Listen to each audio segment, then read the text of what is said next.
Bismillahirrahmanirrahim. Assalamualaikum warahmatullahi wabarakatuh. Kembali lagi dengan saya, Imaluddin Agus. Pada kesempatan kali ini, kita akan coba membahas terkait dengan data dalam statistika. Ada 4 hal yang menjadi tujuan kita atau yang akan kita coba capai melalui pembahasan kali ini. Yang pertama adalah mahasiswa diharapkan mampu menjelaskan terkait apa itu data. Kemudian yang kedua, mahasiswa mampu menyebutkan penggolongan data. Kemudian selanjutnya adalah mahasiswa mampu menjelaskan alat pengumpulan data.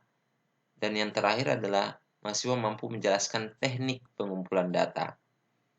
Baik, kita masuk pada pembahasan yang pertama, apa itu data? Ketika kita berbicara data, secara ilustrasi, Anda bisa melihat di sebelah kiri, di situ saya sudah buat ada data, kemudian datum 1, datum 2, sampai seterusnya. Maka, data bisa kita katakan sebagai kumpulan datum-datum atau jamak dari datum. Ya. Ketika datanya 1, maka itu bisa dikatakan sebagai datum, ya. Tetapi kalau datumnya sudah diakumulasi atau sudah terkumpul menjadi satu kelompok, maka namanya adalah data. Nah, menurut beberapa referensi, ya, data itu adalah kumpulan hasil-hasil observasi, ya. Kumpulan hasil-hasil observasi. Misalkan seperti Triolala mengatakan bahwa data itu adalah data are collection of observation, ya. Kemudian hal yang sama juga dikatakan oleh Suseto, mengatakan bahwa data itu adalah kumpulan fakta, keterangan, angka yang dapat digunakan sebagai dasar untuk menarik kesimpulan. Nah, berdasarkan beberapa pernyataan atau beberapa referensi tersebut, maka kita bisa menarik kesimpulan bahwa data itu adalah kumpulan informasi yang dapat memberikan gambaran tentang suatu keadaan baik berupa numerik maupun non-numerik. Jadi, data itu tidak semata-mata hanya terpaku pada angka-angka saja, tetapi yang bukan angka juga bisa masuk sebagai data selama dapat memberikan informasi yang kita butuhkan. Itulah sekilas penjelasan terkait dengan apa itu data. Selanjutnya kita masuk pada penggolongan data. Ada 4 penggolongan data yang coba saya paparkan. Yang pertama adalah penggolongan data berdasarkan cara memperolehnya. Ada 2, yaitu primer, ya. Jadi ada 2, yaitu primer dan sekunder. Karena ini kita berbicara cara memperolehnya, maka data primer itu adalah data yang diperoleh secara langsung oleh peneliti, ya. Sementara data sekunder adalah data yang tidak diperoleh secara langsung atau inverse atau kebalikan dari primer tadi. Sebagai contoh misalkan gini, kita sebagai seorang peneliti, maka kita tidak terjun langsung di lapangan untuk mengambil data, tetapi datanya kita sudah bisa ambil di laporan, ya, penelitian seseorang, kemudian di perpustakaan, atau untuk skala besarnya, misalkan kita hanya mengambil data-data di BPS, maka data-data tersebut merupakan data sekunder. Berbeda kalau misalkan kita langsung terjun ke lapangan. Untuk kasus pendidikan, misalkan kita langsung turun di kelas, ya, memberikan tes dan lain sebagainya, maka data tersebut dikatakan sebagai data primer. Untuk kasus-kasus sosial, misalkan kita mengambil angket di masyarakat dan lain sebagainya, maka data tersebut merupakan data primer karena kita sendiri yang terlibat di dalam di dalam kita memperoleh informasi-informasi tersebut. Kemudian penggolongan yang kedua adalah penggolongan data berdasarkan sifat dan bentuknya. Ada 2. Yang pertama adalah kuantitatif, berarti data-data yang berupa angka, ya. Sementara kualitatif berarti data-data yang bukan angka, yang sifatnya keterangan dan lain sebagainya. Penggolongan yang ketiga adalah data berdasarkan waktu pengumpulannya. Ada 3 ya. Yang pertama adalah berkala ya. Kemudian selanjutnya ada cross section dan yang ketiga adalah panel. Berkala itu biasa disebut juga sebagai time series.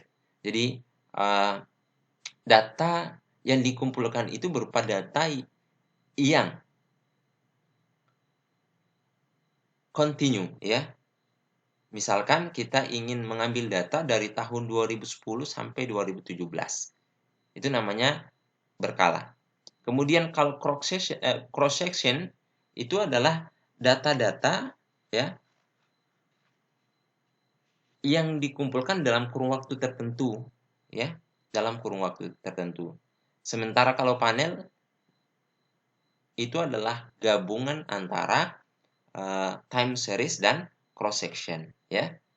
Nah, pada bagian yang keempat, pengolahan data yang keempat adalah berdasarkan skala pengukurannya.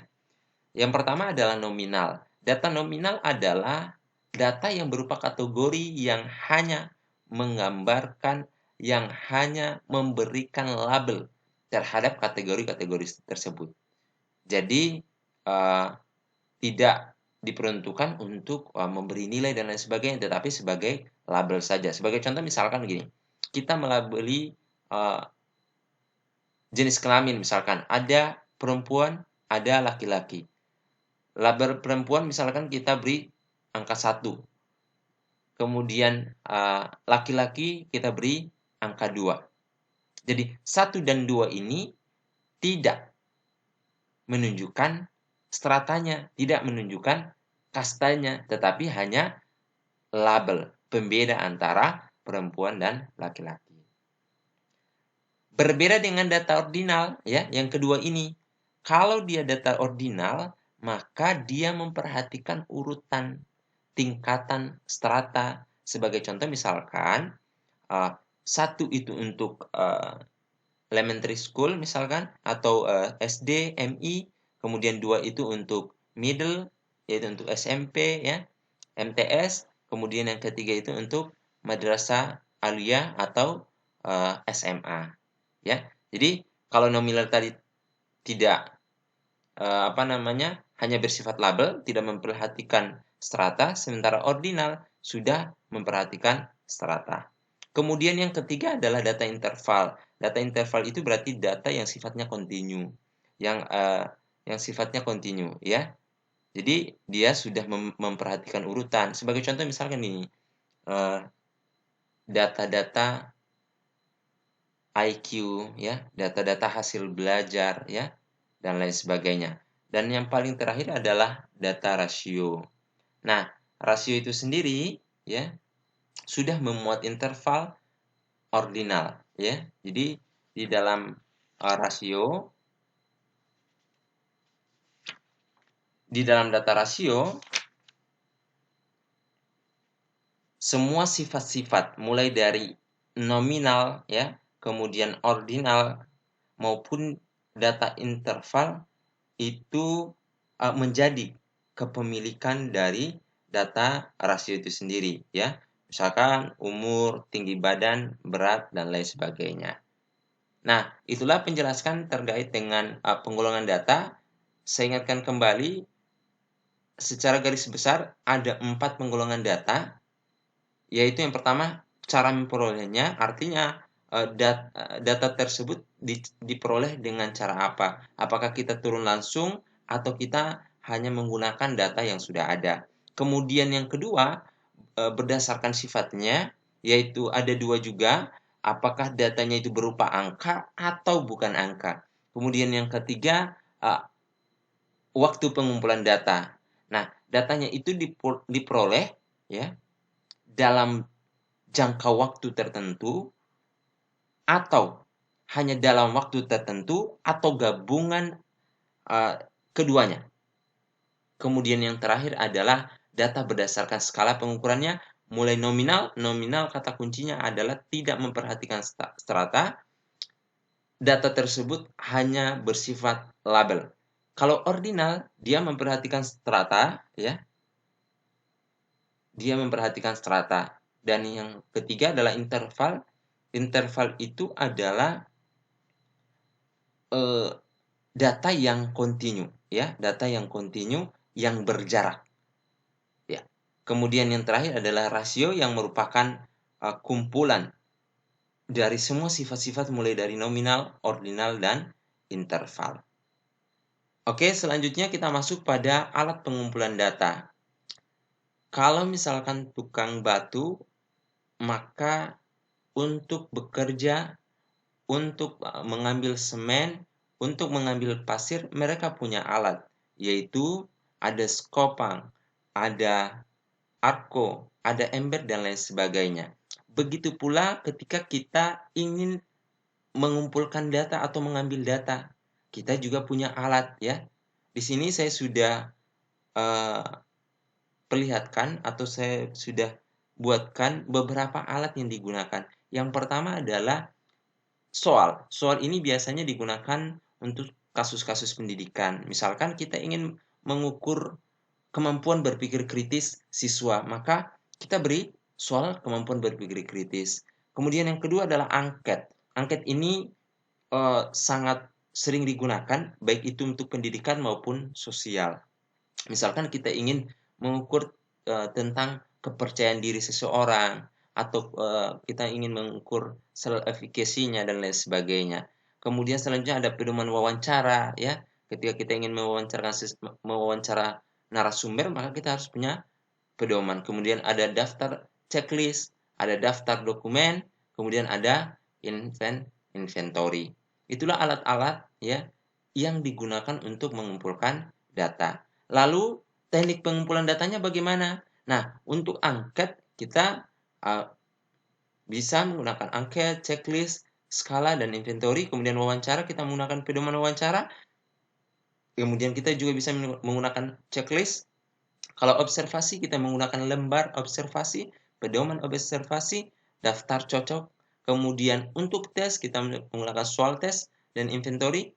Kalau dokumentasi kita bisa menggunakan checklist dan tablet dan berbagai teknik-teknik lainnya.